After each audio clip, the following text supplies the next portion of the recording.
I have no idea what this looks like.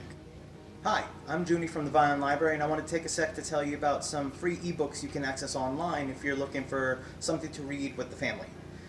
All these books can be found on Project Gutenberg, and they're public domain. You can read them right on the site, or you can download them to whatever device you're using, and you can read them whenever you want. In no particular order, here we go. Alice's Adventures in Wonderland by Lewis Carroll. If you haven't already taken the trip down the rabbit hole and visited Wonderland, now's your chance.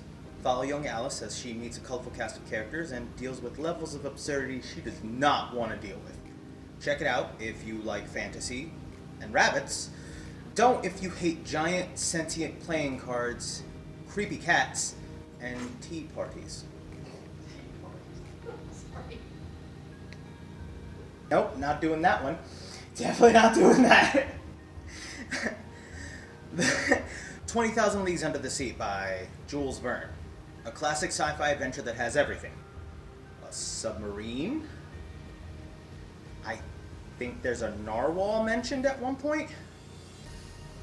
Join Captain Nemo on the Nautilus as a group of researchers explore various undersea locations, some real and some not so real.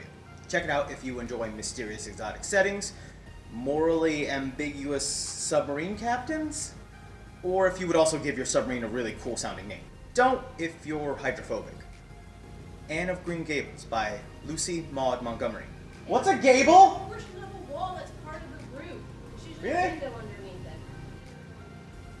Anne Shirley has been through a lot. She is an orphan that's mistakenly sent to live with a family that meant to adopt a boy, but she enriches their lives anyway. Anne is dramatic, energetic, stubborn, and endearing. Check it out if you like strong female protagonists. Don't if you don't like strong female protagonists. I'm doing something. This is gonna be weird. Will you do the Little Women. Shh. Little Women by Louisa May Alcott. Join the March sisters, Meg, Jo, Beth, and Amy, as they live their lives as teeny, tiny women. No. That's not what it's about. No. The story takes place in the 1800s and follows the March sisters on their journey from childhood to womanhood. There's a major movie that just came out, but if you're interested in checking out the source material, maybe doing some comparing, you should check out the book. Check it out if you like relatable characters that deal with things like their siblings. Don't if you were a single child and siblings confuse you. Peter Pan by J.M. Barrie. Shmee! If you could, would you stay a kid forever? Check out the story of Neverland before it was made into several movies and meet Peter, Wendy, and the Lost Boys, as well as the villainous Captain Hook. Check it out if you want yet another version of the characters. There's a lot of films and book versions, but it's always cool to check out the original. Don't if you hate clocks or don't believe. I'm not going to do the rooster thing. I'm not doing the rooster thing. Aesop's Fables for Children by Aesop. What's a fable? A short story typically with animals as characters, and it usually conveys a moral. You'll see some recognizable stories like the tortoise and the hare, the serpent and the eagle, and the monkey and the dolphin? There are different versions of these stories and some translate better than others. Check it out if you enjoy antagonists getting outsmarted, talking animals, and if you've never heard of the monkey and the dolphin. Don't if you have younger readers that might not be able to put the language into context. You're freaked out by talking animals, or if you definitely don't think that a turtle's beating a rabbit in a race. The Legend of Sleepy Hollow by Washington Irving. If you're looking for something a little spooky, dive into the deep dark woods towards the small village of Tarrytown, in the secluded glen of Sleepy Hollow.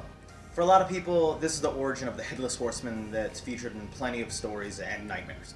Check it out if spooky's your thing. Don't if you're allergic to pumpkins. The Wizard of Oz by L. Frank Baum. You may not know this, but there are actually 14 Oz books. Dorothy and her little dog Toto get caught up in a twister and end up landing their house on a wicked witch. She gets a cool entourage of a non-nightmare inducing scarecrow, Tin Woodsman, and a spooked out lion. These aren't the Oz books you get in the movie. Did you know that the slippers are supposed to be silver? All the books are public domain, so if you're looking for a series to binge read, here you go. Check it out if you want to know more about what these 13 other books are about, and if you aren't afraid of flying monkeys, don't if you're hydrophobic.